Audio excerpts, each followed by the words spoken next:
So guys, ito yung kubo natin. Ito yung may karga na 600. Actually 576 din ang karga nito. Pero mapapansin nyo may mga bakante ng kwan kasi marami na tayong mortality dito. Consistency, ito ay nangingitlog pa rin ng mga nasa around 85 to 87% hanggang ngayon. Medyo matanda na ito. Ito ay nag 1 year nung August. Ayan, so ito yung ating second batch na ikinarga. So yan, okay pa rin. Okay pa rin ang production. Mapapansin niyo may mga itim-itim ng ganyan, di ko alam kung bakit. At may mga nagmo-molting din, kaya minsan bumababa yung production natin. Kita niyo yan. May mga walang balahibo. No, so yun yung isa sa mga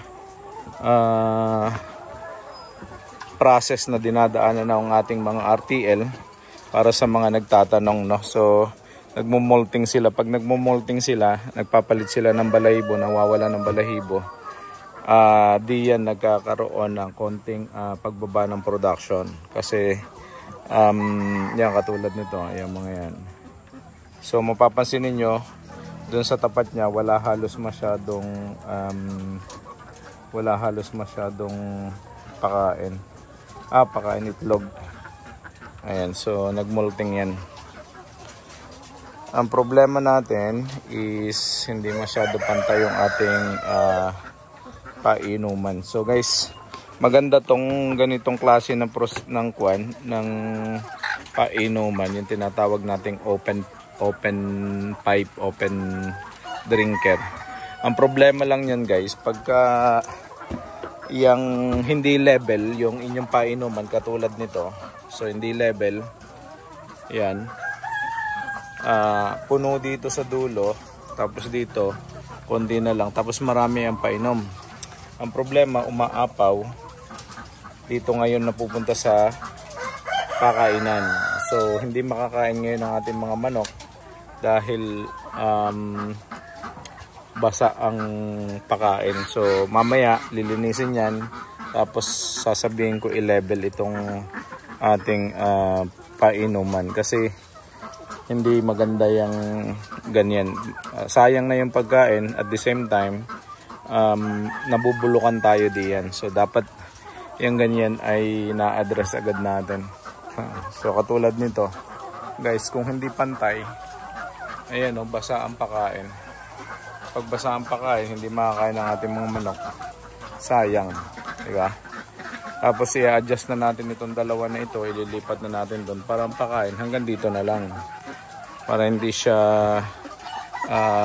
katulad nito, ang daming pakain dito, wala namang manok diyan. So hindi siya maganda. Katulad nito, isa lang dyan, kaya ang dami, puno yung pakainan, tapos basa din.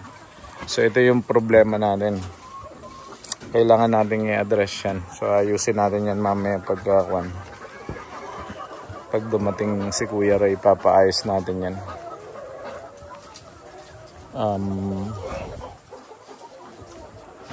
Di ko alam bakit may iwan dito na mga ganito, na mga basag, no. So may mga time na yung ating mga manok tinutuka yung mga itlog nila. So may mga ganyan talaga na attitude ang mga manok. So yun guys, isa sa mga reason kung bakit bumababa ang ating production, sabi ko nga, is molting. Ayan, ito yung ating kulungan, pawid ang bubong, no, tapos kawayan ang dinding. Okay siya, kaya lang ay hindi siya pang matagalan. Ang ating mga kwan na to ay hindi pang matagalan. So ngayon pa lang nagbubutas-butas na. Nung nag-worry nga ako nung bagyo ni U1.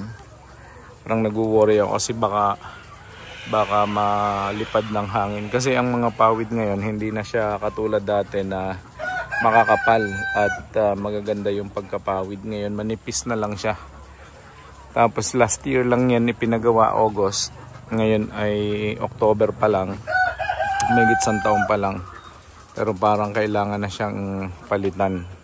So hindi katulad ng mga yero na bubong, medyo pang matagalan na.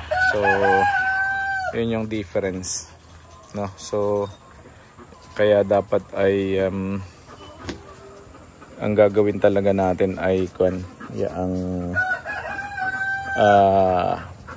planuhin natin kung anong gusto nating building, pang matagalan na, pang pansamantala lang. Kasi pwede naman kung walang budget, ito lang muna, ganito lang muna. Pero kung may budget naman, mas maganda yung mas matibay na. Kasi ang nagastos ko dito sa, alam ko 20 feet ang haba niyan, mula dito hanggang doon sa dulo ay 20 feet, no? Parang mga nasa around, hindi ko alam kung ilang metro yan, 10 meters siguro, hindi ko alam. Tapos ang lapad yan ay parang 4 na metro, 10, parang 4 by 10 ito, hindi ko matandaan. Yan, ang kasya dito ay 576, 12 cages. Tapos ang nagastos natin dito ay inabot tayo ng 59,000, no, sa materials at sa labor. Doon lang sa housing, no. So kung tutuusin, kung sa 500 heads, ita-times mo sa 150 yun, nakamura ako, no? So 150 kasi ang ating budget sa dapat na ibinabudget sa bawat isang manok, 150 pesos. So i-times mo sa 500 yun, nasa around ilan yun, 150 times 5, mga nasa 75,000 siguro. Pero 59 lang yung ating nagastos dito. Mas maganda siguro kung ginastos na natin yung buong budget natin, tapos yero na binubong natin, pero nagtipid tayo ng konti. So yun guys, ano pa bang mga tinatanong sa atin?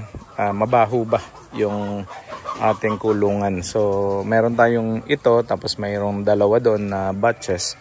Awa naman ng Diyos, hindi masyado mabaho at hindi masyado nilalangaw. So kita ninyo, wala tayong langaw sa mga manok natin. Halos madalang na madalang ang makikitang langaw. Ayan, actually kung tutuusin, pagka nababasa ang ipot, yan ay nilalangaw, pero hindi naman masyado maraming langaw. At saka hindi tayo na nakakakuha pa ng complaint galing sa ating mga kapitbahay. Medyo malayo-layo naman tayo sa bahayan, pero kahit paano ay siyempre pag hindi mo inalagaan, yan ay lalala at magkakaproblema. So yan, ito lang kailangang i-address natin kasi basa yung feeds natin, hindi yan na makakain. So kailangan i-sort out ang manok. Lahat ng manok na tigigisa lang ang cage ay atin ang ililipat. Meron na naman yata tayong mortality dito. Meron nga tayong mortality guys. Yan, isa sa mga manok natin. Reality ng pag-aalaga ng manok ay mortality. Ay, baligtad na stroke na to. Ito guys, baligtad ang ulo. Na-stroke na siguro to.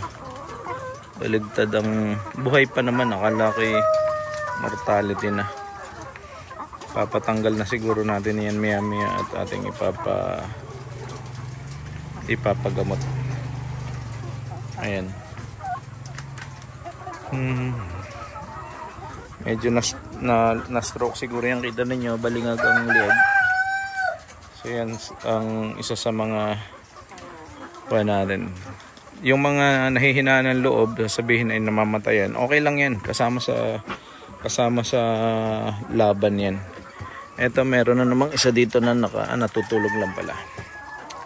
So mahalaga na na-check natin yung ating mga manok. Ayan, so laban lang, okay pa naman ang production, kaya okay pa rin.